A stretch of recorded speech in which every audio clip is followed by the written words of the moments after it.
que tiene también una amplísima experiencia en el tema que va a tratar, que es el tratamiento secuencial, experiencia alemana, y tratamiento secuencial en el cáncer de riñón diseminado.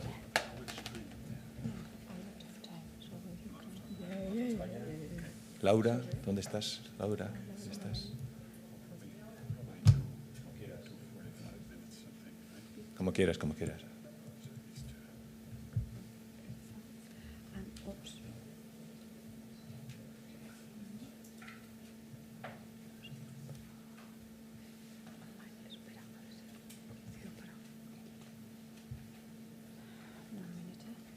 So while we work on the technical topic here to set up the presentation, first of all, I am honored to be here. It's really great to be invited to such an specific meeting actually on renal cell cancer. It's one of these rare opportunities where we discuss only renal cancer, and as I've seen from the agenda, in a broad spectrum from the very clinical. We just heard a wonderful presentation on the molecular alterations, and I'm going to tell you something on the sequential therapies and from a more clinical perspective. As we've heard, we have a smaller audience, which allows us to discuss things, and this is what I would like to do in the second part. So please feel invited to really discuss things here. There's a translation, so I can understand. My lack of Spanish is actually a shame, I have to admit. Usually many Germans know better Spain than myself, but I hope that my English is good enough for you to understand at least some of the words here, so you don't need the translation. So my title here was to look at the sequencing of the treatment options we are having in renal cell cancer. And I think despite the, can I use this one? No, with that. Okay, I just, only for pointing. Yeah. Okay, perfect. So I can use this one. And I think we just heard on the very deep, actually, molecular alterations and the things we are knowing today. And this is a very rough scheme, a very clinical scheme, actually. And the reason I bring this up, and the reason I like this picture, because it's still a comprehensive look at the treatment options we are having regarding the alterations we just saw. So in the various pathways and the majority of these alterations, la mayoría de las alteraciones se basan en la vía VHL. Luego hemos oído hablar también del HIF, y esto se basa también en la historia del HIF alfa y VPF, y ya hemos oído hablar de algunos de los datos, hemos oído hablar del MET. Tenemos, por ejemplo, el bloqueo doble de MET y del FR. Y yo creo que esta imagen resume bastante bien, a pesar de las nueve opciones de las que vamos a hablar en la segunda parte de la charla, pues esto resume las opciones que tenemos en el cáncer renal de célula clara. Tal como hemos oído decir en la charla molecular, pues es importantísimo decir que en el caso de que los cánceres no de célula clara, la perspectiva es muy diferente. Tenemos una variedad enorme de tumores diferentes y básicamente pues no tenemos una asignación, no tenemos claramente una serie de sustancias o tratamientos para tratar los cánceres no de célula clara, con lo cual todo lo que sabemos se basa en los ensayos en fase 3 en su mayoría y que se centran en el carcinoma de célula clara. Para aquellos pacientes que sufren de cáncer no de célula clara, pues esta imagen es bien diferente, porque en primer lugar no sabemos exactamente cuáles son los mecanismos moleculares subyacentes. En segundo lugar, las opciones de tratamiento que tenemos para estos pacientes pues son aquellas sustancias que tomamos de la célula clara y damos por hecho de que se supone que nos ayudarán con las células no claras, los cánceres no de células claras. En cualquier caso, es muy importante tener en este momento estas opciones de inmuno-oncología, porque no dependen tantísimo de las alteraciones moleculares que ocurren, porque aquí no tratamos al tumor, lo que hacemos es tratar al anfitrión, al hospedador, al sistema inmune del transportador, del hospedador. Y la única manera de simplificar esto a nivel clínico es permitirle al hospedador para que identifique las alteraciones moleculares y que son prominentes en los cánceres no de célula clara.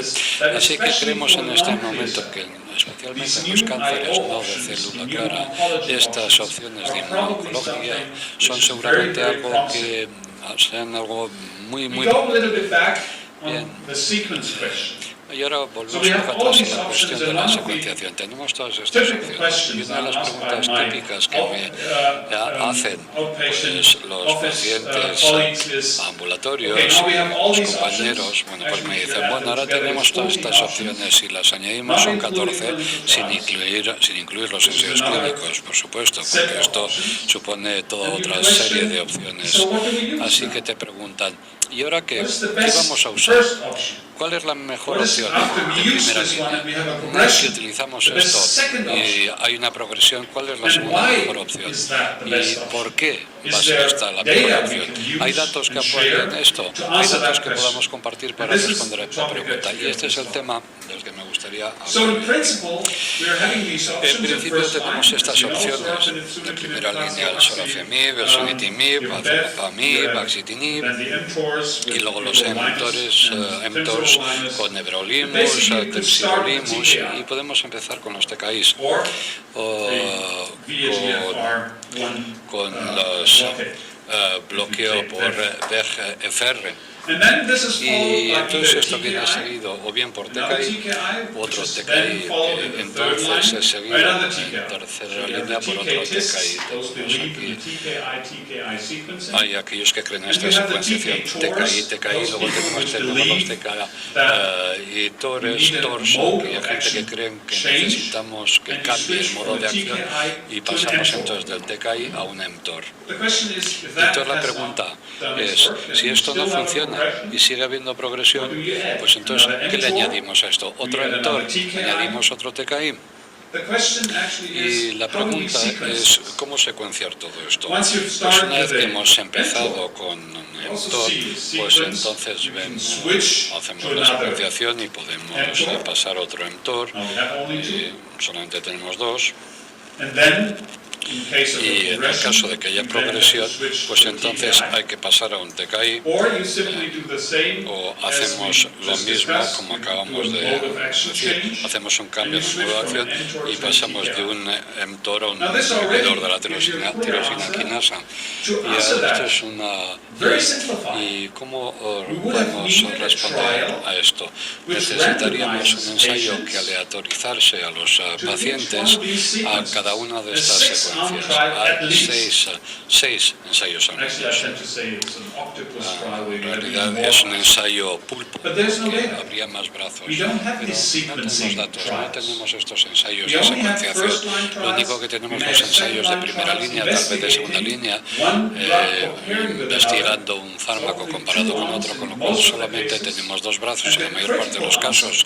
Y la respuesta crítica, es decir, respecto a cómo secuenciar esto con todos nuestros pacientes, pues esto nunca obtiene una respuesta, nunca se contesta esta pregunta. Así que en general tenemos estos ensayos con estos inhibidores seguidos por mTORs, etcétera, por otro TKI y mTOR, y normalmente decimos que esto es un poco como pasa con la religión, porque la gente cree en esto, no hay datos, simplemente es la fe a la hora de apoyar una cosa o la otra.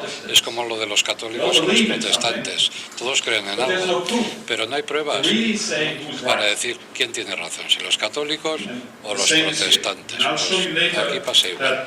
Y después les mostraré que a pesar de los datos que tenemos, van a seguir habiendo dos religiones y ambas tienen razón. Así que podemos intentar ver la secuenciación del TKI seguido por TKI, y un inhibidor seguido de otro, tirosina quinasa, pero todavía no está claro qué TKI utilizar en primer lugar. Así que empezamos con sorafenib, seguido por sunitinib, empezar con sunitinib, seguido de sorafenib. Así que incluso en el grupo de protestantes pues tenemos luteranos y otros, con lo cual un jaleo. Y ahí está la división, porque empezamos con el primero, utilizamos sorafenib porque es un paciente mayor, mañoso, y puede haber complicaciones clínicas, utilizando sunitinib, con lo cual empezamos con sorafenib, o al revés, sorafenib y luego sunitinib.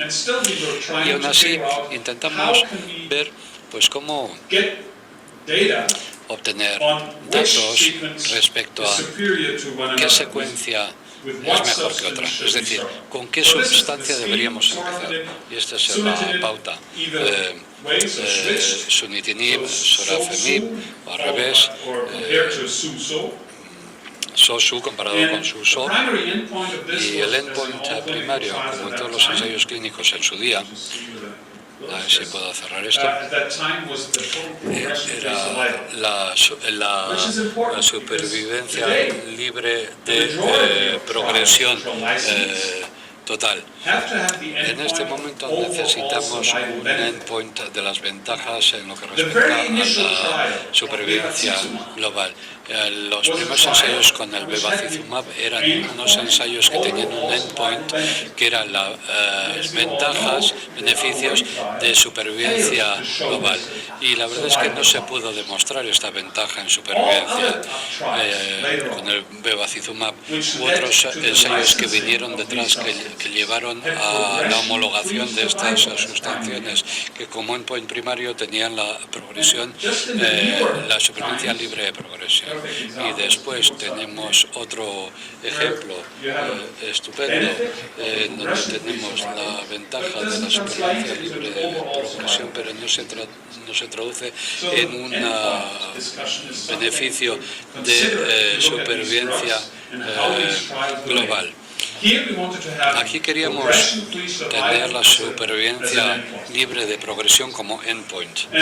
Y estos son los resultados. Si vemos la comparación, por ejemplo, entre estas dos secuencias dentro de la cohorte TKI, pues podemos ver que el beneficio de supervivencia global no muestra diferencias. Ya empecemos con sorafenib y seguido de sunitinib, o empezar con sunitinib y seguir con sorafenib.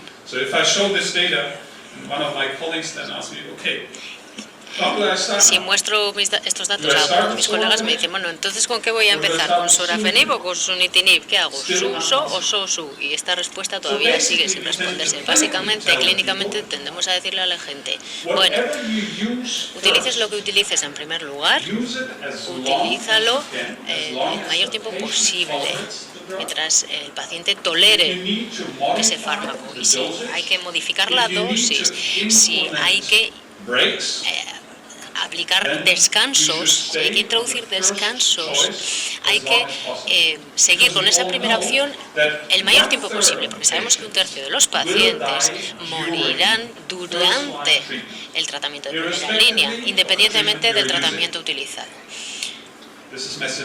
Ese es el primer mensaje. El segundo mensaje sería, a partir de los registros y de este ensayo también, sería que solo la mitad de los pacientes llegarán al tratamiento, a la segunda línea de tratamiento. Por lo tanto, el tratamiento de primera línea y su modificación es muy importante, porque es el tratamiento más largo de la secuencia.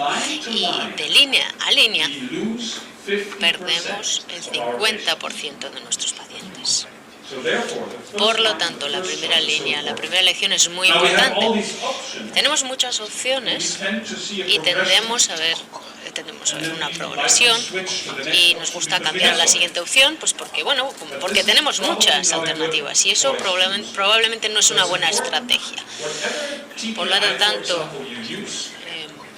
la TIC que utilizamos en primer lugar, vamos a utilizarla, vamos a hacer modificaciones de forma que el paciente pueda seguir el mayor tiempo posible con ese fármaco. Este es uno de los resultados del Switch 1 y hay otras opciones de tratamiento, obviamente, como Pazopanib.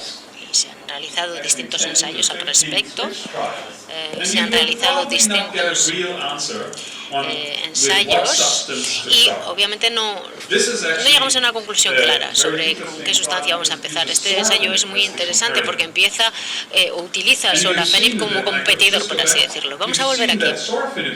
Sorafenib no funciona tan mal realmente, mejora con el tiempo. Por lo tanto, bueno, parecía una buena opción. Todos sabemos de todas maneras que cuando empezamos con el TIC solemos utilizar 2 fármacos, de acuerdo con las directrices de la EAU. O utilizamos Pazopanib o Sunitinib, dependiendo de lo que más nos guste. Pero si empezamos con un TKI, yo creo que esas 2 opciones son las que más se utilizan actualmente. Aunque no hayamos visto los resultados de estos ensayos, de este ensayo, de otros ensayos de secuenciación, yo no creo que sea significativo clínicamente en esos resultados. Y tampoco creo que los resultados sean diferentes de lo que hemos visto en el ensayo Switch 1. Bien, seguimos con esta pregunta y no hemos terminado de responderla. ¿Qué TKI vamos a utilizar en la primera línea? Tengo que explicar algo antes de continuar sobre el registro alemán que utiliza datos de rutinas, porque probablemente no lleguemos a un ensayo de fase 3 que incluya y que investigue todas estas opciones. Entonces, quizá lo importante aquí sería crear un registro en el que se introduzcan todos los pacientes al principio del tratamiento sistémico y vamos a realizar un seguimiento. Sencillamente, no se recomienda en absoluto que el primer tratamiento se va a aplicar. Se utilice el que se utilice, simplemente se pone al paciente en observación, se trata de una observación prospectiva, por lo tanto no se da ninguna recomendación en absoluto, no hay ninguna norma a seguir respecto a qué usar, cuándo cambiar, cómo modificar. Sencillamente se basa en la mera observación de una manera prospectiva. Esto es por lo tanto, son datos rutinarios. Y esto nos da información un poco del panorama que tenemos, porque los ensayos clínicos, como todos sabemos, no necesariamente reflejan los pacientes que vemos en la práctica. De hecho, en la mayor parte de los casos, tenemos la impresión de que estos no son los pacientes que vemos todos estos maravillosos ensayos y que parece que a nuestros pacientes les va peor porque no toleran las cosas tan bien como se nos dicen. Las presentaciones maravillosas que recibimos, el índice Konopsky peor,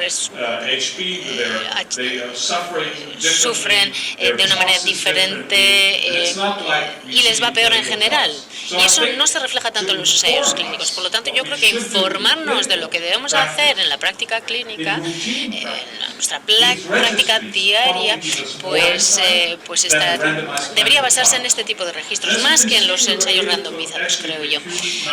Aquí vemos que tenemos aproximadamente 1.500 pacientes con sus historias clínicas y está muy interesante porque esto nos da mucha información, mucho conocimiento sobre lo que realmente ocurre. Y esto era lo que quería incluir aquí. Vemos aquí que el tratamiento a lo largo del tiempo cambia y eso se debe al hecho de que tenemos nuevos fármacos, nuevas sustancias. Y como vemos aquí, por ejemplo, cuando se introdujo el Pazopanib, se utilizó más.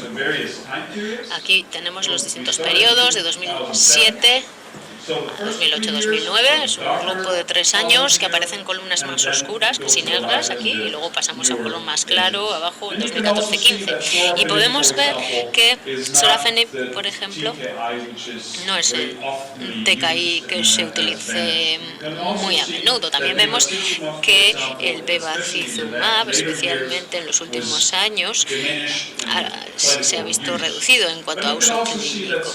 También vemos que el sunitinib, por ejemplo, al menos en Alemania, se utiliza menos que el pazopanib. Ahora, y esto se basa en los datos que obtenemos a partir de una comparación directa entre el sunitinib y el pazopanib. La eficacia, por lo tanto, no es diferente, pero aparentemente las preferencias de los pacientes sí son diferentes, y eso se refleja en un mayor uso del pazopanib. Y eso se ve. Los datos clínicos que obtenemos se traducen en distintos usos en nuestra práctica diaria. A este efecto, yo creo que este registro es una buena fuente de información respecto a lo que realmente está ocurriendo, como he dicho anteriormente, respecto al cáncer renal. También podemos ver este tratamiento a lo largo del tiempo, que también varía en la segunda línea. El uso, por ejemplo, de everolimus ha aumentado y el de temsirolimus ha bajado. Y esto puede deberse a que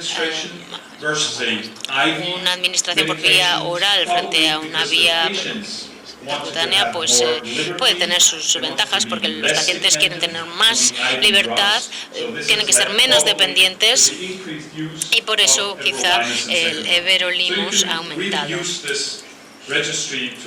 Por lo tanto, este registro puede utilizarse perfectamente para realizar un seguimiento de qué tipo de fármaco, qué líneas, qué sustancias se van utilizando a lo largo del tiempo. Y aquí vemos otra forma de mostrar gráficamente todo esto, porque de año en año se van produciendo cambios en el uso de estas sustancias. Esto lo vemos aquí. Hay otras sustancias que van entrando, como axitinib, que se empezó a utilizar mucho al principio, en 2014 todavía se utilizaba mucho, y en los últimos años vemos que se utiliza mucho menos. Por lo tanto, vemos el uso de estas sustancias en el tiempo. Y esto es un poco lo que quería mostrar aquí, porque ya lo he dicho antes. Empezamos con una primera línea del 100% y vemos que luego perdemos algunos pacientes. En la parte superior aquí vemos los fallecimientos en color azul más claro, personas que van falleciendo a lo largo del tiempo, y vemos que en cada siguiente línea tenemos menos. En la segunda hay un 55% de los pacientes. O sea, del 100% del principio nos vamos quedando con la mitad, y en la tercera línea tenemos un tercio. Vamos perdiendo un 50% de los pacientes según pasamos de una línea a otra. Y esa es una razón importante de usar para utilizar la primera línea el mayor tiempo posible, insisto.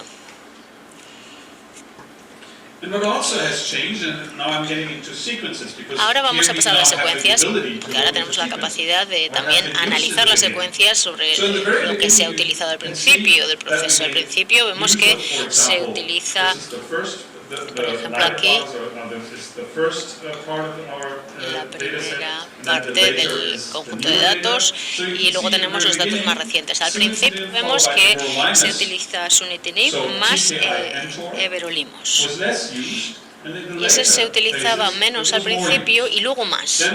Por eso la barra de color oscuro es más larga. Aquí utilizábamos sunitinib seguido de sorafenib. Al principio se utilizaba más y luego menos. La combinación sunitinib temsirolimus se utilizó mucho al principio del registro, cuando se creó este registro, y luego se ha ido utilizando menos. Vemos entonces las secuencias, la tendencia a lo largo del tiempo, que también puede ser una información muy interesante en la práctica clínica. Pero podemos pensar, podríamos analizar el valor de un TKI seguido de un TKI o un TKI seguido de un emitor. Hay diferencias. Somos capaces de realmente decirle a la gente, bueno, ahora tenemos información importante, vamos a imitar ese ensayo Switch 1, que sería ver el TKI más otro TKI frente a un TKI seguido de un emitor. ¿Qué va mejor? ¿TKI más TKI o TKI más emitor? Bueno, lo que podemos hacer es dividir nuestra población del registro en dos grupos.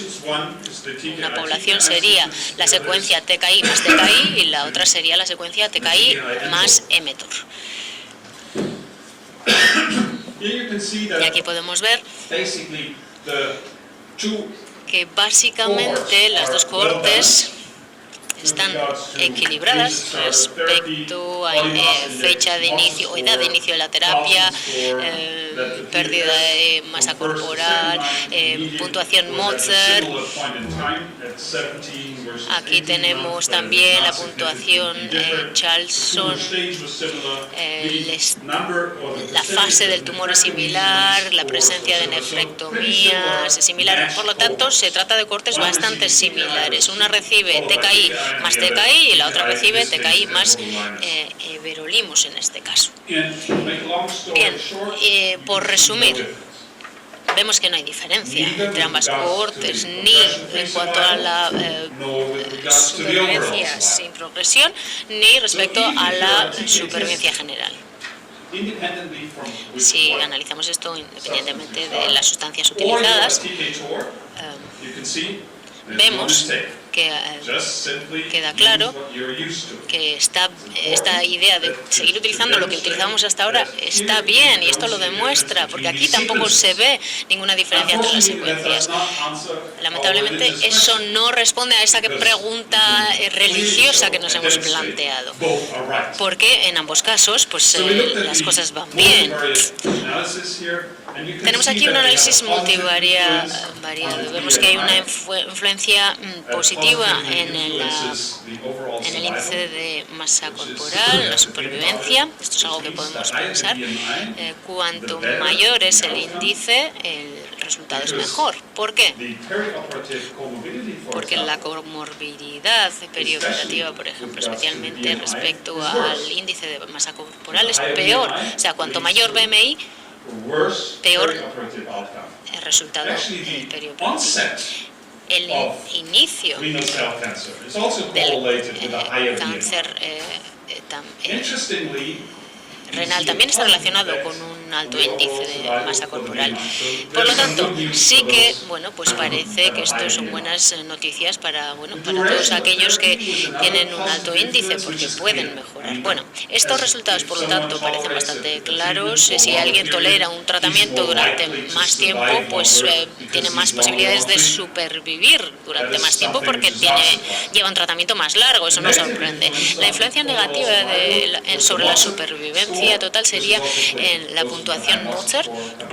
Una mayor puntuación implica un peor resultado. Eso tampoco nos sorprende, pero lo que sí sorprende es la secuencia que la secuencia de terapias no influye ni siquiera en este análisis.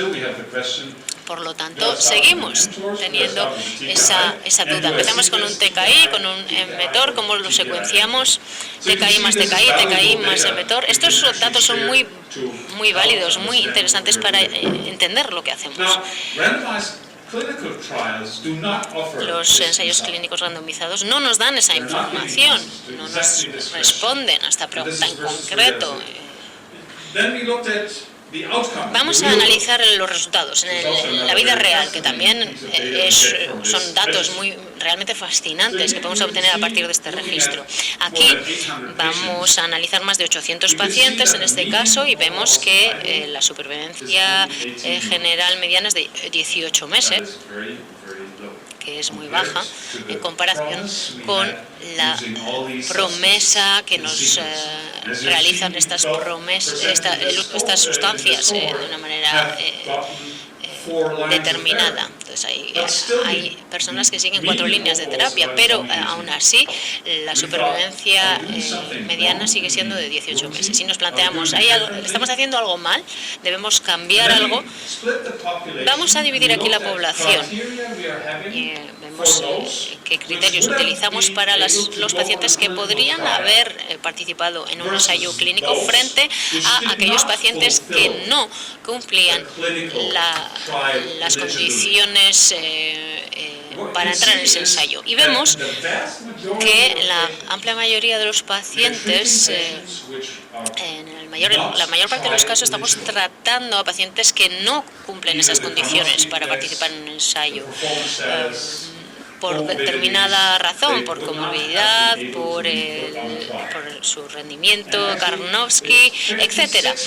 El 56% de estos 800 pacientes los estamos tratando de manera rutinaria, que son pacientes que no entrarían en esos ensayos. Es decir, nuestros pacientes responden de manera diferente, o son mayores, tienen más comorbilidad, etcétera, etcétera. Están más enfermos en general y probablemente por eso les va peor. Entonces, vamos a dividir la cohorte en dos. Como digo, los candidatos que cumplen las condiciones para entrar en un ensayo y los que no. Y al hacer la comparación, observamos pues que se trata de dos cohortes bastante equilibradas en cuanto a edad. Igual los pacientes que no cumplen las condiciones son un poquito mayores, pero no de manera significativa. Vemos que aquí tenemos un porcentaje interesante de pacientes con bajo riesgo. Esto es lo que vemos en nuestra práctica diaria, y vemos también, por ejemplo, el número de nefrectomías, que en esta población que cumple las condiciones es un poquito mayor. Esto indica que igual hay razones para no operar a estos pacientes. Por lo tanto, esta columna de pacientes que no cumplen las condiciones para entrar en un ensayo, pues refleja que son pacientes con menor probabilidad de supervivencia. Y eso es exactamente lo que hemos observado. Aquí vemos los pacientes que sí cumplen las condiciones serían la curva superior, y los que no cumplen las condiciones serían los de la curva en verde. Vemos el análisis de su supervivencia. Y nos planteamos, ¿por qué tenemos solo una supervivencia mediana de 18 meses? Bueno, vemos que la supervivencia mediana del grupo que no cumple las condiciones de los ensayos es únicamente de 12 meses. Y está muy cerca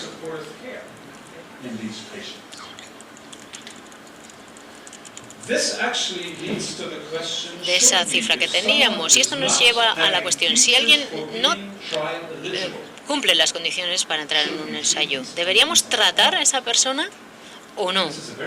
Y esta es una cuestión muy interesante. También, a partir de estos datos, podemos observar que aquellos pacientes que sí cumplían las condiciones, pues avanzaron de la manera que esperábamos. TKI de 26 meses. Y en este caso no estamos dividiéndolos en 3 niveles, bajo, intermedio y alto. Estamos hablando de todo el grupo.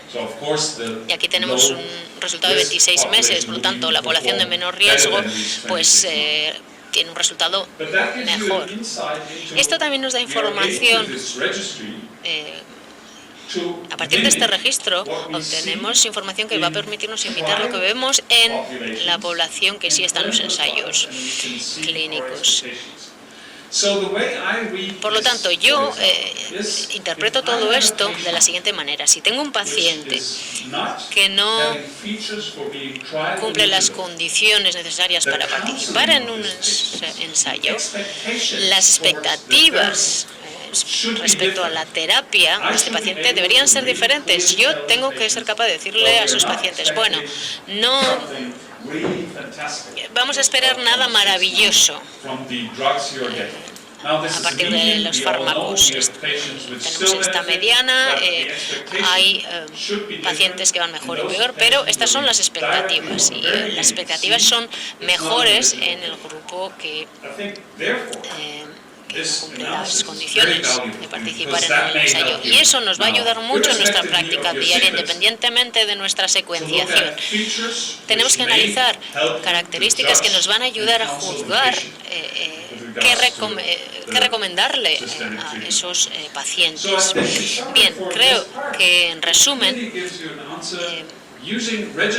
el uso de registros es algo realmente muy valioso porque nos permiten obtener información de datos de la vida real y unirlo todo ello con los ensayos clínicos randomizados. Y teniendo esas dos vertientes vamos a mantener la calidad de los datos porque no se trata de un conjunto de datos retrospectivos, podemos analizar las características, los elementos que queramos, los podemos analizar de manera retrospectiva. Por lo tanto, la calidad de los datos es muy alta. No se trata de un análisis retrospectivo. Todos los que hemos hecho esos análisis vemos que es muy difícil determinar todas las características y analizar todos los elementos que quisiéramos analizar.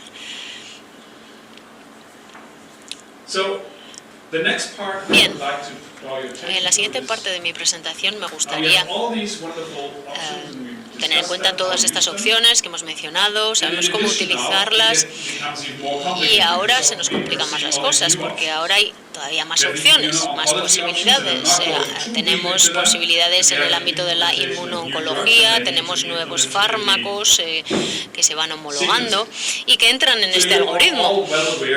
Nivolumab, por ejemplo, pues funciona mejor que el everolimus en segunda línea. Y eso pues lleva a un mayor uso del nivolumab como opción en la segunda línea. Pero ahora, ¿cómo vamos a incluir todo esto en nuestras secuencias? ¿Vamos a darle nivolumab a todo el mundo en la segunda línea? ¿Es igualmente bueno si empezamos con una TKI o con mTOR? Es decir, tenemos una nueva opción, pero no nos responde a la pregunta de cómo utilizarla. ¿Dónde utilizarla? ¿Podemos utilizarla también en la tercera línea o no? ¿Sigue funcionando en esa tercera línea o no? ¿Hay que utilizarla en la primera línea? Porque como es una opción tan maravillosa, ¿y dónde quedan los TKIs? ¿O qué hacen después de un nivolumab en primera línea? De nuevo, necesitaremos la ayuda de los registros porque yo, una vez que se homologa el fármaco, no creo que la industria realice un ensayo randomizado para respondernos a esta pregunta, sinceramente. Algo que hemos puesto en marcha sería el ensayo PAZO-Real, donde pensamos que podría ser interesante realizar un seguimiento de estos pacientes. Aquí tenemos una recopilación de información prospectiva también, similar a los registros. Ponemos a todos los pacientes que empiezan con pazopanib en primera línea, les hacemos un seguimiento. Algunos de estos pacientes reciben en segunda línea everolimus, en tercera línea otros tratamientos o se les da algo diferente. Entonces, empezamos con un TKI más mTOR. Pero este ensayo también incluye desde el principio, cuando todavía el nivolumab no estaba homologado, se incluyó en el diseño del ensayo y luego se continuaron las distintas secuencias. Bien, y puedo indicar que en este ensayo los pacientes empiezan con pazopanib o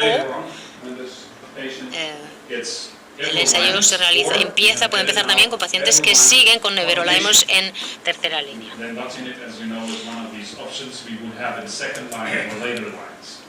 Evantinib también se puede utilizar en la segunda línea o posteriores. Bien, todo esto nos da información para responder a esta pregunta, cómo aplicar terapias de inmunooncología en nuestras secuencias que sean beneficiosas y cómo vamos a poder obtener información al respecto. Nos faltan ensayos clínicos randomizados y esperamos que este proyecto PAZO-Real pueda responder a estas preguntas porque ese es el objetivo.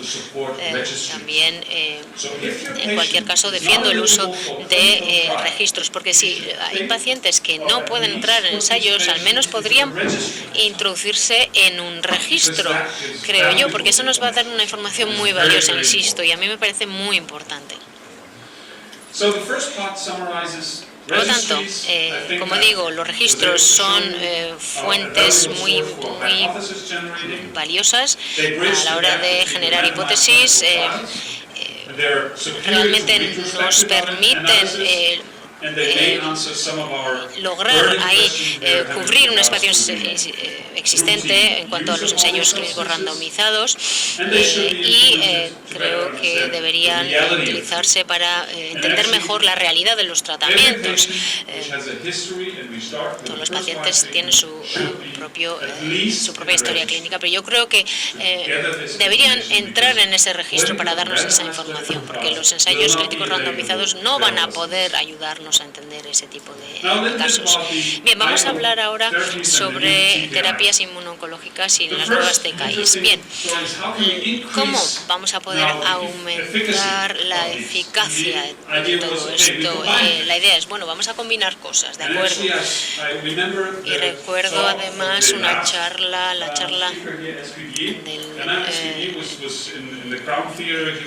de alguien se ha dicho una y otra vez que hay combinaciones que son muy tóxicas y además las combinaciones no parecen ser una opción. Hay conferenciantes que lo dicen claramente, no hay que realizar combinaciones porque son tóxicas. Bien, vale, vamos a buscar otra cosa, pero hay una sustancia, lenvatinib, que sí realiza una combinación. Y aquí tenemos un ensayo randomizado de fase 2. Aquí utilizamos everolimus en bajas dosis, lenvatinib también en dosis menores y probablemente esto no sea una sorpresa. Yo creo que aquí hay tres cosas que merece la pena destacar. En primer lugar, la tasa de respuesta al objetivo, 43%. Es una tasa muy superior a las que hemos visto anteriormente. Siempre estábamos en 20 y pico. Las tasas de respuesta en general son bastante más bajas, como digo. Entonces aquí, bueno, pues vemos que resulta prometedora esta combinación. El segundo elemento que quiero destacar es la supervivencia libre de progresión. Si vamos aquí,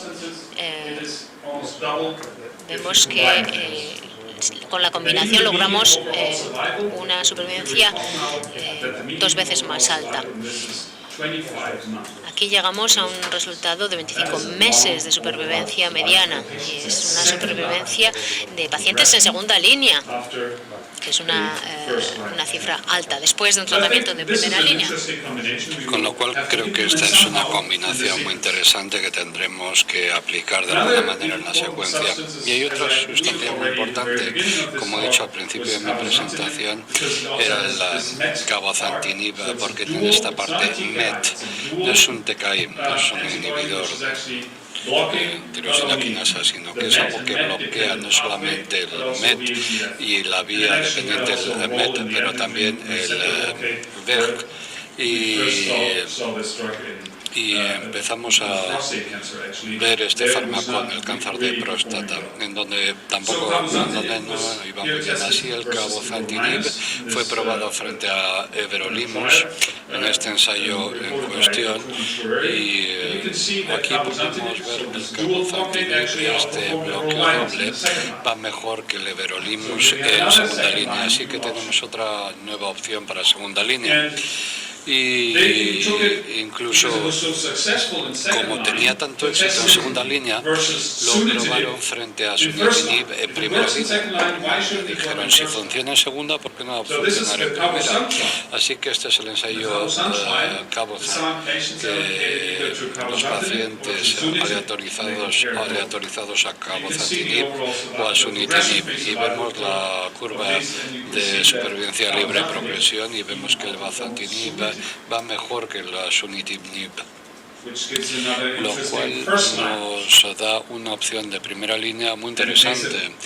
Y esto complica más las cosas en lo que respecta a las combinaciones que vamos a ver y la secuencia que vamos a ver. Y ahora centrándonos otra vez en la alteración de la vía MET, incluso para mejorar la capacidad del cabozantinib se hicieron estudios para ver, bueno, si hay algo que tiene que ver MET o alguna alteración molecular en los cánceres de célula clara, ¿por qué no estratificar los pacientes de acuerdo con su estatus MET? Así que el savolitinib se desarrolló, el savolitinib dirigido a las entidades promovidas por MET, y seleccionar una serie de pacientes de acuerdo con su estatus relativo a MET. Así que vemos la columna de arriba en donde vemos los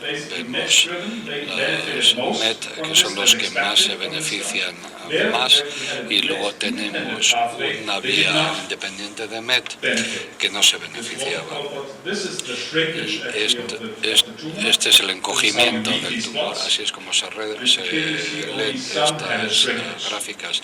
Y luego vemos algo de encogimiento que no se beneficia del fármaco. Y esto es una buena manera para llevar a cabo una mejor selección para poder elegir, porque hasta ahora no teníamos ningún marcador. Simplemente lo utilizábamos, el único marcador que teníamos era el de la célula clara, pero no estratificábamos de acuerdo con el estatus MET o el VEGF o nada. Con lo cual yo creo que esto es algo que se correlaciona muy bien con la charla anterior que hemos oído respecto a las alteraciones moleculares. Tiene sentido estratificar nuestras estrategias pues de acuerdo con las alteraciones moleculares, y en este caso yo creo que esto fue parte de un comienzo muy bueno en esta dirección, y podemos ver que esto también se traduce pues en un beneficio de supervivencia global o de al menos libre de progresión. Vemos aquí estos pacientes MET en la curva de arriba pues se benefician realmente del savolitinib en este caso, mientras que los otros dos grupos pues, que eran independientes de MET pues no. Así que MET en el futuro podría ser algo, una vía para medir y para poder estratificar para saber si estos son candidatos para savolitinib, y es una opción muy interesante, y se necesita un ensayo de fase 3 para poderlo confirmar. Esto ya lo he resumido, así que el estatus de es un marcador y savolitinib es otra opción que está allí. Y luego está la cuestión de las terapias inmunoncológicas. Así que conoces este ensayo Checkmate 025, un ensayo fase 3, abierto, aleatorizado, un estudio de nivolumab frente a everolimus, la supervivencia, la mediana supervivencia de estos pacientes tratados así era superior, con lo cual esto nos demostró que era una opción para segunda línea válida. En algunos de estos ensayos ya vemos que la gran mayoría de los pacientes que empezaban con un inhibidor de la tyrosina quinasa con TKI, pues se les daba como segunda opción el nivolumab, es decir, hicieron un switch directamente. Ya no eran TIC ni TIC-TORS, sino que aquí eran seguidos por por terapias inmunológicas. Así que desplegar o aplicar terapias inmunológicas, pues en algún momento de la secuencia habrá terapias inmunológicas. Y entonces la pregunta es, ¿cuál es la mejor secuencia de todas estas? ¿Hemos hecho un ensayo aleatorizado clínico para responder a esta pregunta? Pues no. Tal vez parte de la respuesta nos la dará Pazorreal. Esta es nuestra esperanza, pero os puedo garantizar que la única respuesta clara que vamos a obtener de todo esto es una respuesta respuesta a partir de los registros, pero es una respuesta que de alguna manera va a ir empequeñeciendo, acotando todo. Se trata de saber cómo tratar a estos pacientes y cuál de estas secuencias es superior y cómo podemos manejar toda esta cuestión. Ya hemos oído hablar de las combinaciones en primera línea y ahora me gustaría atraer vuestra atención pues hacia la idea de aumentar la eficacia del tratamiento de primera línea. Y aquí tenemos un uso muy interesante de atezolizumab, que es la segunda opción, atezolizumab, que aquí se utiliza como una opción de primera línea en combinación con bevacizumab.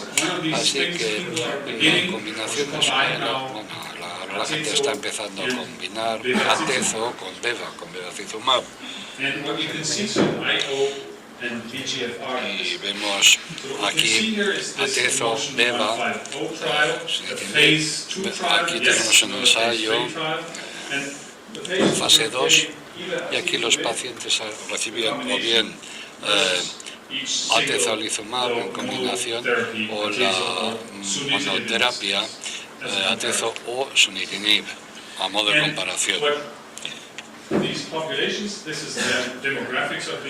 Esta es la demografía de estos pacientes y aquí podemos ver es que aquellos que recibían la combinación de IO y bevacizumab en este caso y el bloqueo del receptor VEGF, pues estos eran los que más se beneficiaban. Es decir, podemos combinar IO y las opciones de primera línea que habíamos utilizado de forma histórica siempre. Y es interesante ver que es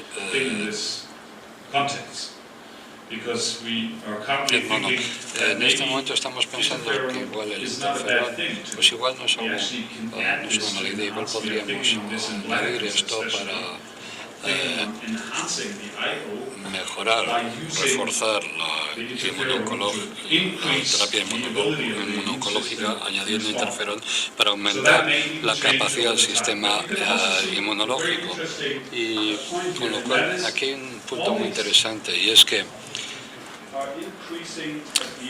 vemos que todo esto aumenta al final de la curva y esto es lo que nos gustaría, es decir, una respuesta durable de nuestros pacientes, porque esta es la propuesta que tenemos con estas terapias inmunológicas. Y esto es un análisis con subgrupo en donde podemos ver que aquellos con diferenciación sarcomatoide son los que más benefician,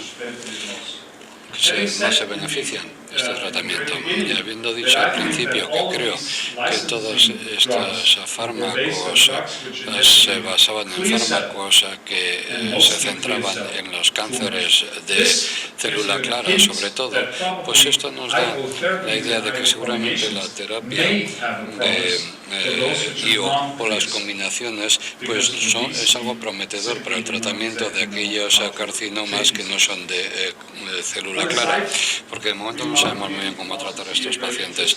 Aquí al lado tenemos un desglose, aunque no voy a entrar en esto porque no creo en el PDL1 y porque creo que no es un buen marcador predictivo el PDL1, pero aquí vemos un desglose muy interesante de acuerdo con el creciente porcentaje de la positividad de PDL1.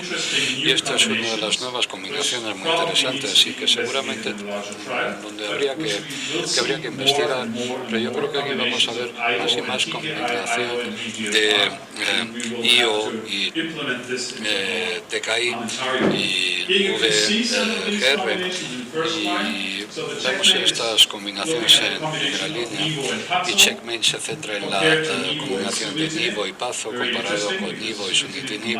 Interesante porque sunitinib pues igual tiene un compuesto inmunológico aquí. Luego vemos también el pembrolizumab y el axitinib, otra combinación, otra vuelta de la tuerca en combinaciones y otra combinación interesante utilizando pembro y lenvatinib. Y también hay un ensayo en curso que se centra en avelumab, axitinib, pero puedo decir que los resultados, en fin, son prometedores, seguramente mejor que la monoterapia, pero ¿cómo podemos aplicar, cómo podemos implementar esto, cómo podemos añadir esto a la secuenciación? Es decir, ¿cómo nos lleva esto a la pregunta de cuál es el mejor momento en el que podemos utilizar estas combinaciones? ¿En qué momento de la terapia? Y esto es algo que no nos dirá ningún ensayo clínico aleatorizado. Y luego tenemos la combinación de nivo más ipilimumab, sunitinib. Bien, vemos que esta combinación es superior al uso en monoterapia de la sunitinib y la supervivencia global en la población con intención de tratar, podemos ver también que la combinación era superior. Ahora la pregunta es si todos van a necesitar una combinación o podría ser útil utilizar simplemente nivolumab. Y hay nuevas estrategias en este momento. Hay un ensayo que empieza con nivo y que pero vemos progresión, se añade el ipilimumab y esto se está estudiando en este momento. Y todo dependiente de la respuesta o de la progresión. Y hay datos que siguen surgiendo. Y lo que esto nos muestra es que la supervivencia libre de progresión aquí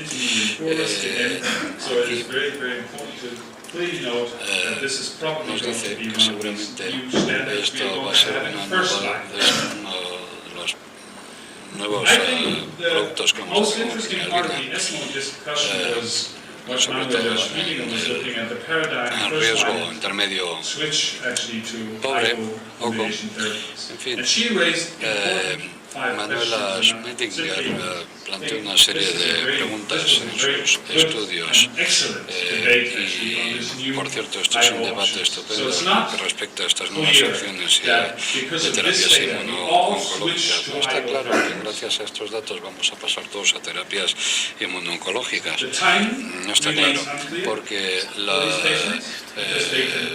el momento en el que utilizas estos fármacos, estas terapias, no está claro. Está claro, la población, hablamos de la población de riesgo intermedio y alto riesgo, y en realidad la población de riesgo bajo se beneficiaba más de sunitinib, con lo cual hay que saber cuál es la población en la que hay que incidir con estos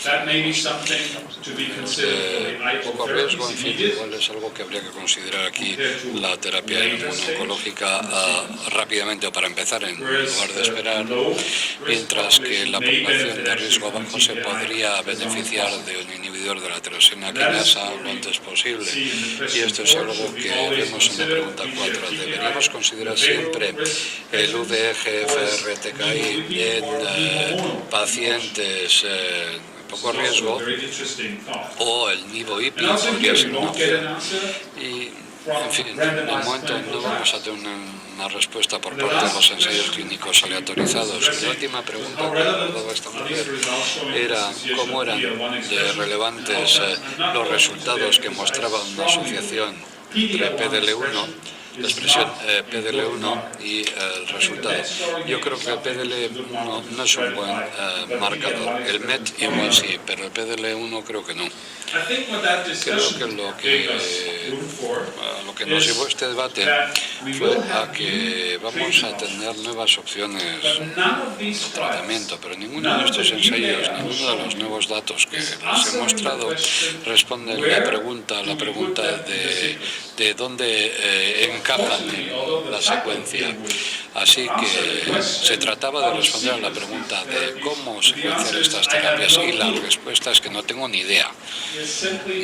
Simplemente porque creo que necesitamos registros, necesitamos todos estos datos, porque si no esto, los ensayos clínicos no te lo va a responder tal como se llevan los ensayos clínicos en este momento. Y luego hay otra cuestión importante, y es que a pesar de que tenemos la promesa de las terapias inmunoncológicas, solamente un 20% de todos los ensayos, solamente un 20% de estos ensayos incluyen a respondedores a largo plazo, solo un 20% en el mejor de los casos, y estos serán los que se benefician de forma durable de estas opciones de tratamientos. Así que a pesar de que los utilicemos en primera línea, pues tenemos un 80% de los pacientes que van a precisar de los TKIs, de la secuenciación con TKI, y aún así la mayoría de los pacientes van a seguir siendo tratados por inhibidores de la tirosina quinasa de la manera a la que estamos acostumbrados a utilizarlas. Así que esta es la cuestión de las guías. Siempre utilizamos las guías, debemos utilizar las guías como fronteras, nos ayudan a no cruzar líneas, pero a lo largo de estas guías pues sí podemos jugar un poco para atrás y para adelante, y estas son las guías de la Unión Europea. En este momento siguen teniendo este aspecto que vemos aquí, PAFO o SUT, en primera línea, y o bien cabofatinib o nivo, porque esto muestra ser superior cuando lo combinamos con una ventaja de supervivencia global, AXI o everolimus o sorafenib son opciones, y por el resto pues son a discreción del que las receta o administran. En fin, son opciones. Podríamos encontrarnos entre estas barreras, pero entre las barreras pues podemos ver cosas diferentes. Así que en esta última parte quiero decir que las terapias inmunoncológicas van a cambiar la manera en la que elegimos y secuenciamos nuestras opciones. No creo que los ensayos aleatorizados nos van a dar la respuesta.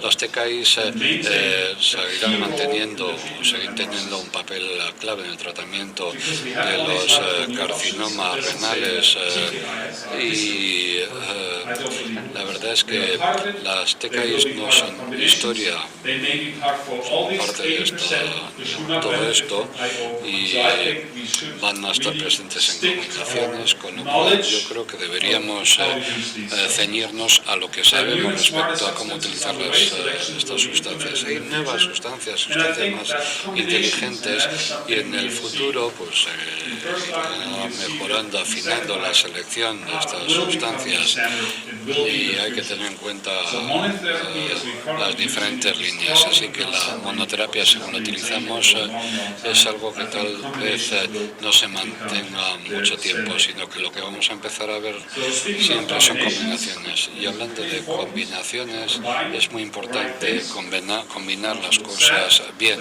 Hay que tener aspectos, hay que elegir bien con quién nos combinamos, porque si lo hacemos bien, pues tendremos una buenísima secuencia como resultado de todo ello. Y con esto pues concluyo dándoles las gracias.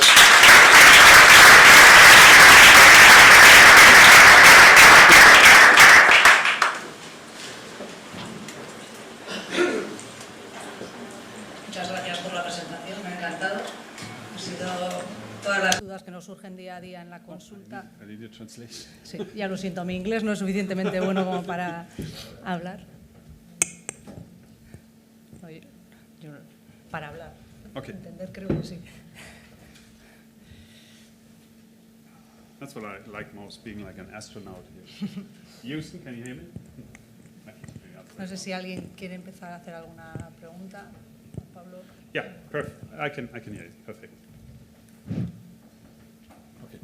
Repito, que me ha encantado la presentación porque son las dudas que día a día tenemos en la consulta y nos has explicado claramente todo lo que tenemos que tener en cuenta a la hora de decidir el mejor tratamiento del paciente. Te agradezco que hayas hecho hincapié en el registro, en la importancia del registro, porque yo soy la responsable del registro hospitalario del cáncer e insisto siempre en que tenemos que recoger los datos para saber realmente qué es lo que hacemos, qué les pasa a nuestros pacientes, porque sin eso no nos podemos comparar no podemos saber si hacemos bien las cosas o no.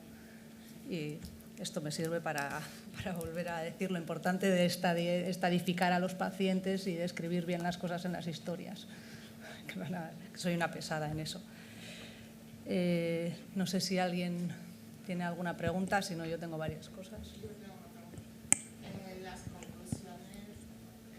En las conclusiones dice que los TKI van a seguir teniendo un papel importante en el tratamiento del cáncer renal. Supongo que, o sea, de eso se deduce que la inmunoterapia va a pasar a primera línea. Sin embargo, sí que en la presentación yo he entendido como que en tu opinión te decantas con que la inmunoterapia se va a utilizar en combinación. Luego, ¿será la primera línea la combinación de inmunoterapia y TKI o será solo inmunoterapia? ¿Qué es lo que opinas? Vamos, ¿cuál es tu opinión?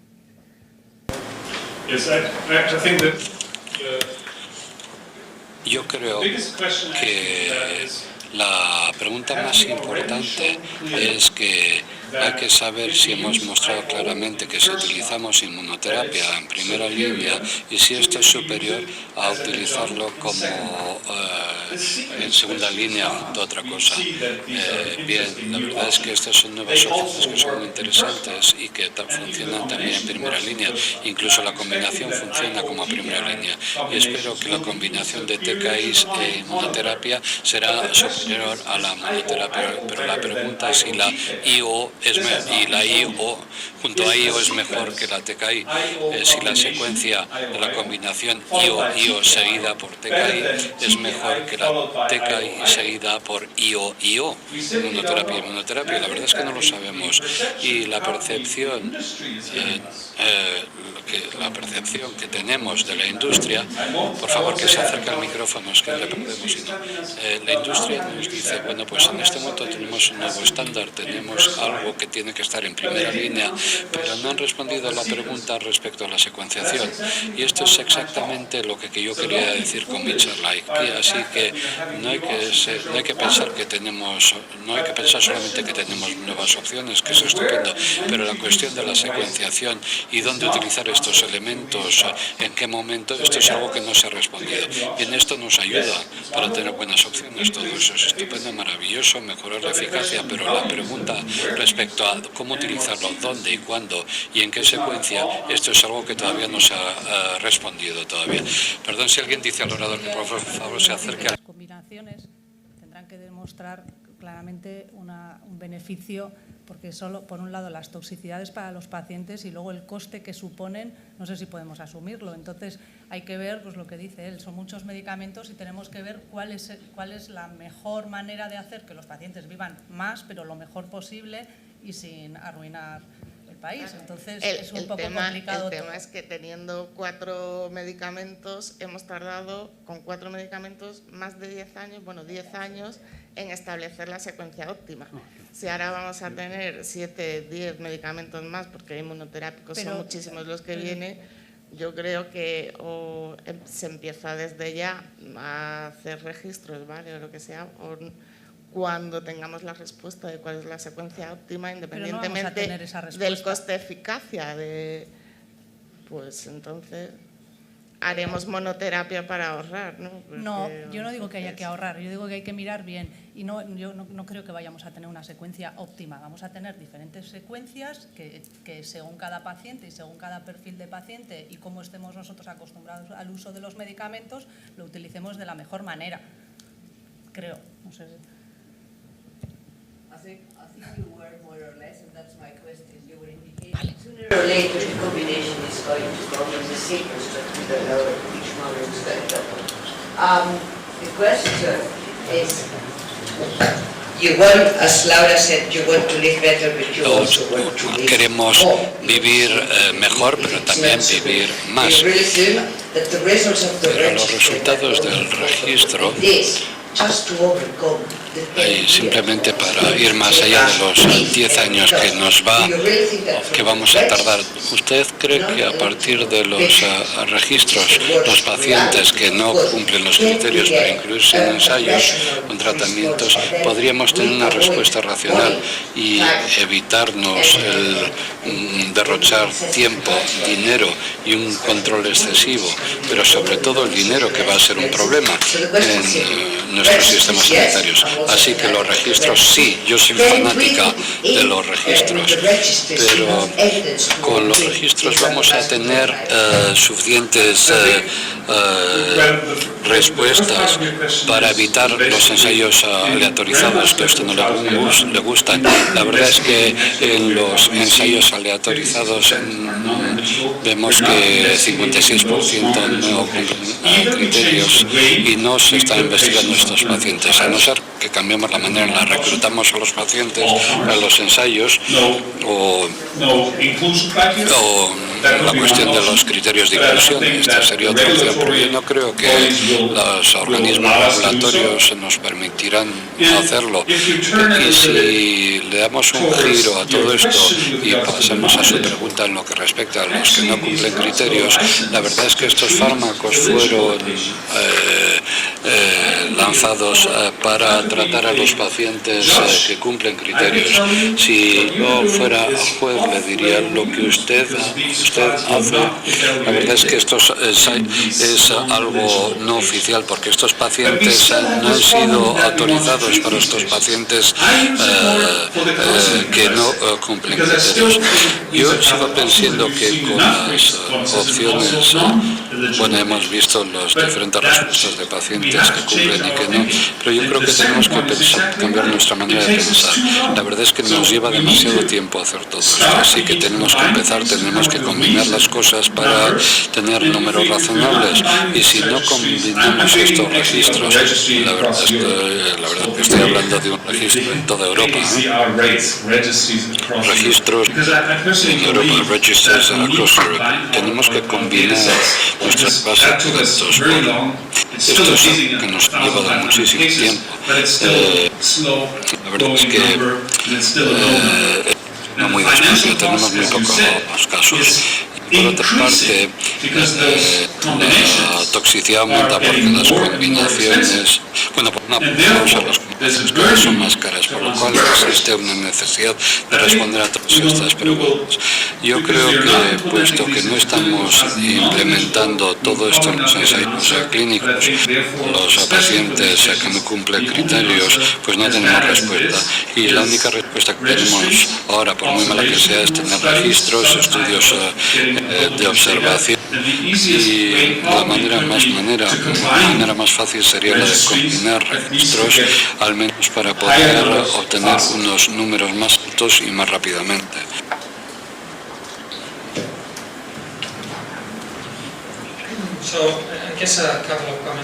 Un par de comentarios al respecto. Considero, yo creo que el registro nos dice cómo estamos haciendo las cosas y nos da pistas sobre cómo incorporar los fármacos, cómo utilizarlos, diferentes de los distintos países. Como he dicho, me ha sorprendido oír que el 56% de sus pacientes no cumplen los criterios para los ensayos distintos criterios que tienen que ver con la hemoglobina, con los tumores. Y sí, el rendimiento también se incluiría. Pues, creo que la metástasis del cerebro es un problema, obviamente, en nuestros pacientes también. En mi experiencia, la hemoglobina no ha sido un problema. Que el cáncer no sea de células claras representa un bajo porcentaje de los pacientes, y quizá habría que redefinir esos criterios en los ensayos. Yo creo que lo interesante es que hay combinaciones que funcionan mejor para pacientes con un riesgo intermedio. La combinación ipinivo funciona mejor en comparación con ese grupo de pacientes que no cumple los criterios. Yo creo que merece la pena recordar que esa combinación se asocia al 90% de las respuestas, y a mí me parece muy significativo en estos pacientes que tradicionalmente pues no han respondido bien. Creo que una respuesta del 90% es mucho mayor, mucho mejor que lo que hemos obtenido hasta ahora en toda la población de pacientes. Por lo tanto, yo creo que en cáncer renal se trata, pues, estamos viviendo tiempos muy motivadores. ¿Habría más preguntas o comentarios? Adelante. Ya llega el micrófono.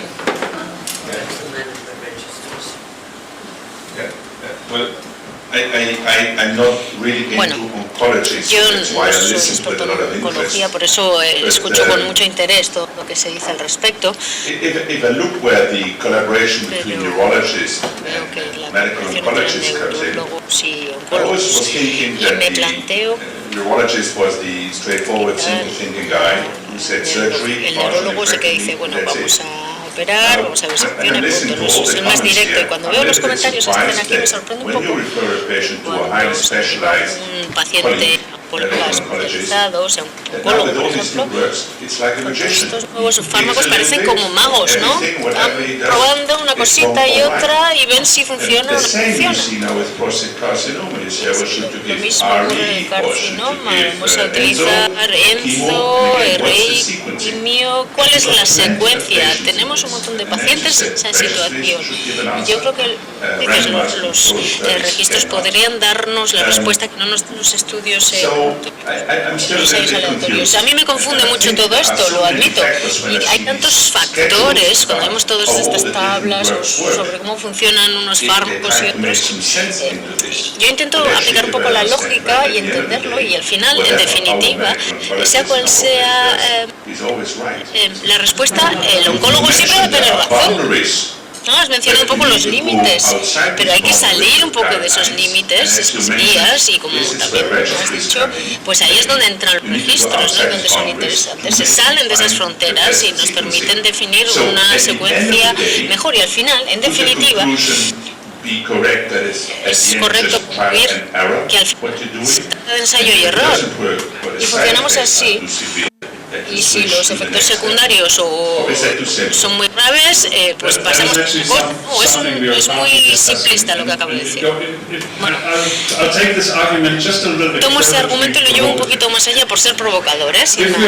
Si imaginemos, ahora tenemos 14 opciones, 14 posibilidades, no hablo de ensayos de investigación, hablo de 14 opciones que existen. Si incluimos todas las combinaciones de los ensayos en marcha, terminaremos pues una partida de opciones de al menos 20-25. Vale. Y por ser provocativo, como digo, ¿cómo un comité de guías es capaz de darnos un algoritmo que se basa en qué? ¿En qué se van a basar para darnos ese algoritmo? ¿Van a ser capaces de darnos una guía clara, basada en la evidencia? Pues probablemente no. Al menos en cuanto al cáncer renal, si individualizamos a los pacientes en cuanto a terapia, o simplemente seguimos las guías de la NCC, nos dicen, venga, estas son las opciones, utilícelas. Bueno, pues ya está, ahí no hay preferencia, pero lo que queremos oír de un experto es una preferencia, una secuencia, ¿no? Basada idealmente en la evidencia y no en la eminencia de la persona, ¿no? Y es exactamente lo que se acaba de comentar. Y esto me lleva a la cuestión, si no cambiamos el modo en que construimos, ¿no? Y elaboramos las guías, si no aplicamos también datos que vengan de la vida real, probablemente no seamos capaces de recomendar absolutamente nada. Y sí, nos convertiremos en magos y haremos algo milagroso mezclando ingredientes aquí y allá. Lo lamentamos, pero no podemos traducir lo que no oímos y no se está utilizando el micrófono. Bueno, necesitamos más evidencia, obviamente, incluyendo evidencia del tratamiento, obviamente, pero no se puede obtener la evidencia si no cambiamos la forma en que recogemos los datos. Y ese es un tema oncológico, ese es muy importante, muy político también, porque como se ha dicho anteriormente, al final la parte financiera es importante y por lo tanto tenemos que cambiar un poco nuestro enfoque y tenemos que empujar ahí un poco a los equipos que emiten guías a las autoridades para que lleguen a una solución, porque los ensayos clínicos aleatorios no son la respuesta y si esto se complica más si analizamos estas alteraciones moleculares. Esas alteraciones moleculares son prometedoras porque nos pueden dar una buena base a la hora de decidir por qué elegir una cosa u otra, mientras que aquí simplemente es aleatorio, no analizamos las alteraciones moleculares. Ahí sí nos ha dicho que, por ejemplo, separamos la población por células claras. Hay 4 tipos de carcinoma diferentes, claramente diferentes, pero los tenemos en el mismo saco. Igual a uno le va mejor el sunitinib, al otro le va mejor el sorafenib, al otro la inmunoterapia. Entonces, realmente tenemos que estratificar todo esto, si no, pues seguiremos siendo los magos o cocineros que ingredientes a voluntad y a discreción personal. Y puede que el puntaje que nos salga huela bien, pero puede que no. Sí, yo creo que ahí los registros pueden ayudar muchísimo porque nos dan, bueno, si logramos construir y crear un registro amplio, nos pueden dar biomarcadores, nos pueden dar señales de que algún subtipo de molécula está asociado con una respuesta u otra. Pero luego igual sí que hay que hacer un ensayo prospectivo y seguro metodológicamente. Estoy de acuerdo contigo, luego los ensayos no nos van a dar una secuencia precisa, pero sí que ayudan también. Nivolumab puede utilizarse después de una progresión y puede igual ser interesante en una línea determinada, no lo sé.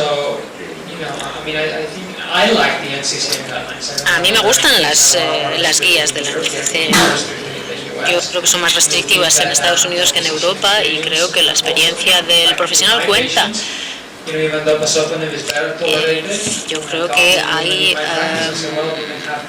pacientes que toleran mejor determinados fármacos. Por ejemplo, tengo una paciente que tolera mejor el pazopanib y bueno, pues eso hay que tenerlo en cuenta. Hay cosas que quedan fuera del ámbito de los ensayos. La experiencia cuenta y nos ayuda. Y luego nos ayuda a ayudar a los pacientes a tomar una decisión también. Sí, es un argumento muy interesante. Podemos individualizar número de opciones, porque esa amplia cantidad, esa gran cantidad de posibilidades nos permiten individualizar el tratamiento. Y yo creo que para los pacientes eso es maravilloso. Sí, todos vemos que las cosas se están complicando, pero me gustaría mencionar un mensaje, ¿no?, que podemos llevarnos a casa. Si yo le digo a un paciente y, por ejemplo, por toxicidad y considero que tengo que pasar a otra terapia de segunda línea, ¿por qué? No voy a poder utilizar pazopanib.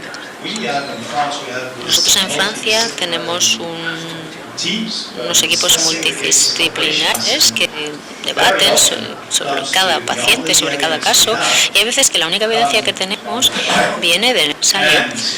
Y la terapia segunda línea pues tiene unos fármacos determinados que se recomiendan, ¿no? Pero hay veces que saltamos a la segunda línea no porque la primera no funciona, sino porque vemos que funciona mejor. Pero si cambias el tratamiento por... Sí.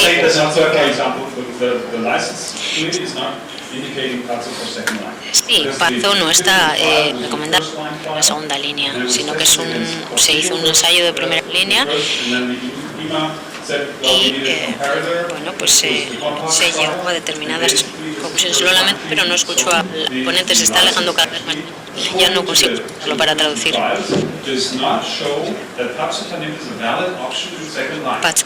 Pazopanib no es una opción válida en segunda línea. Creo que ha dicho, ahora sí que no lo escucho.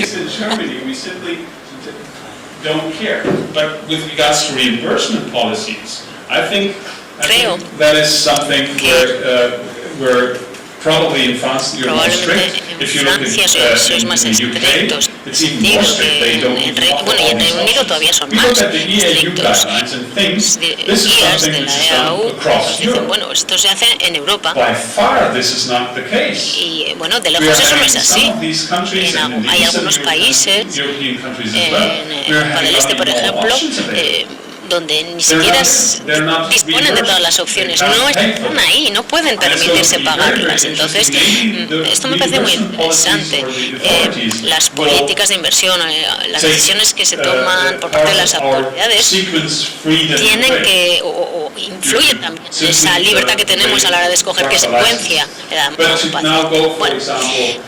Bueno, por ejemplo, vamos a Novartis. Por poner un ejemplo, y queremos empezar un ensayo de segunda línea.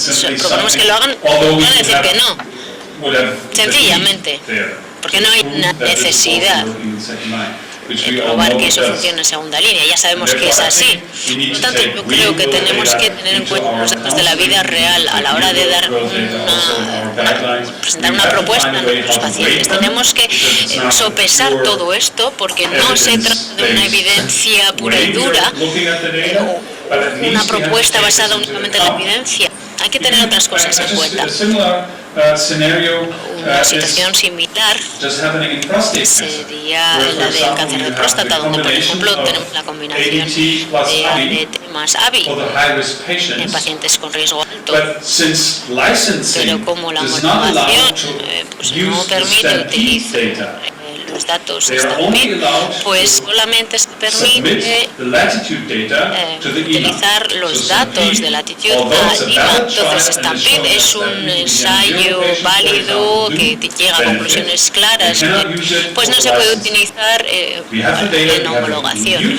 Tenemos los datos de 2.000 pacientes en el ensayo Stampede, y aún así no se puede utilizar, esos datos no se pueden introducir en ese proceso de toma de decisiones para la homologación de esa combinación. Por lo tanto, creo que nosotros como oncólogos pues tenemos que presionar ahí un poco para defender a nuestros pacientes, para cambiar esto y pensar en cómo aplicar todo esto en ese proceso de elaboración de las guías. Este es un comentario muy profundo antes de la comida. No, we're just in time. I think we are fine. No. I'm extremely hungry. Yo tengo muchísima hambre, debo decirlo, pero quiero hacer un comentario. Bien. Estamos tratando a pacientes de distintas combinaciones variadas, y como tú eres experto y tienes conocimiento, realmente hay tantos pacientes para ensayar esos fármacos y esa secuenciación. ¿No prevés que podría haber otros métodos para saber qué fármacos funcionan mejor? Tomar, por ejemplo, muestras de tejido, no sé. Olvidémonos de todos esos estudios de modelización computerizada, etcétera. ¿No podría haber otros métodos que permitan saber qué fármaco funciona mejor para un tumor determinado? Pues sí, ese es un tema totalmente distinto al que nos ocupa, pero sí, yo creo que la aplicación de las alteraciones moleculares en la decisión clínica es clave. Me parece la única forma de saltarnos un poco ese problema financiero, ¿no? Es decir, esa predicción del uso del fármaco es crucial. luego las alteraciones moleculares como estratificante me parecen clave. Es un elemento. Y el segundo elemento es que en la mayor parte de los casos estamos tratando a los pacientes sin la biopsia. Sin biopsia. Les estamos tratando de acuerdo con la primera primaria. Y realmente estos pacientes no mueren por primarios, sino por las características moleculares. Porque la biopsia secuencial es algo que debemos quizá empezar a aplicar. Lo hacemos en otras enfermedades, pero bueno, pues los urólogos o los oncólogos pues no estamos introduciendo esas biopsias secuenciales como estrategia en nuestros tratamientos, y es algo que deberíamos considerar, estoy totalmente de acuerdo. ¿Y cuánto nos queda para llegar a eso? Bueno, pues simplemente es hacerlo. Tenemos agujas, ¿no? Solo hay que hacerlo, aplicarlo en nuestro proceso de toma de decisiones. Cuando sunitinib no funcione, pues quieres utilizar Pazo, hay que analizar las características moleculares. Ahora sí que tenemos comités moleculares, tumores, especialmente cuando falla un primer enfoque. Hay casos especiales de entidades son candidatos perfectos para este tipo de cosas. Después de un tratamiento de primera línea con progresión, con una progresión incierta, pues ahí tenemos un grupo de pacientes, tenemos un grupo de 160 genes que nos va a permitir analizar opciones diana posibles que podemos utilizar, alteraciones diversas que pueden ser objeto del uso de determinados fármacos. Hay que analizar esas biopsias en este comité y vamos a ir tomando decisiones. Todos los fármacos de ese utilizados están justificados de acuerdo con las características moleculares, pero esto es algo que hay que introducir en nuestra práctica clínica diaria, sin más, porque no estamos tratando cáncer renal de esa manera actualmente. Se podría hacer. Creo que ya está, ¿no? Muchas gracias y ahora a comer.